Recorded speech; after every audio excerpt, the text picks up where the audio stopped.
Thought I'd do a recap video on the mill. So I've done a lot of cleaning, as you saw in the last video, so it's looking fairly clean everywhere. Pulled out the spindle drive, cleaned in there.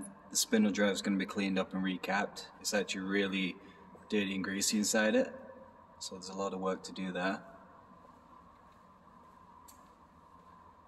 Same with the servo drives. So I pulled those, they're really dirty, and then I cleaned inside of this cabinet.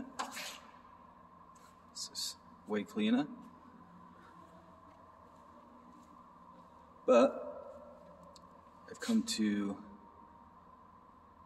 the head and I noticed how bad the gibs are.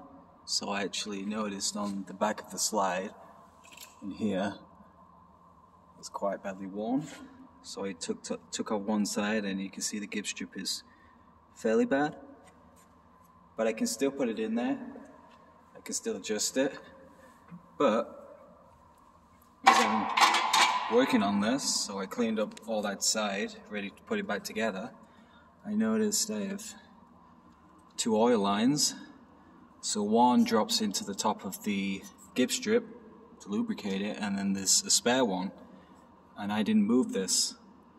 So it turns out there's a gib strip on the inside down in this corner. So the tube wasn't in there, so that's full of dirt, and that's probably how this back one got so badly worn. And then looking further, there's also a line in here that's broken that goes to the ball screw nut.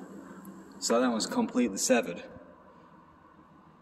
So to actually be able to get to that pipe down there means I've got to pull off the whole of the head. And to pull the head means I've got to take these hydraulic lines off, which I've got to replace anyway. Got to take these cables, there's a coolant line, there's also an oil line for the lubricator. But to get the head off, there's actually some screws underneath the head for the bottom of the ball screw, and then screws at the top for that part of the ball screw. So I've got to take the whole ball screw assembly with the head off. And I've also got to drop the head enough to get a bar through there into the counterweight. So that's a lot of work. So I'm going to take the head off. I'm going to take the spindle motor off as well and just clean all that up. And I'm going to pull the bed off as well. So this turned out into a much bigger job than I expected, but I will have seen every part of the machine then. So I think it is worth doing. You'll see my other videos, I'm working on the drives. That's a huge job in itself because I've got to clean all the grease up off the circuit boards and then replace all the capacitors.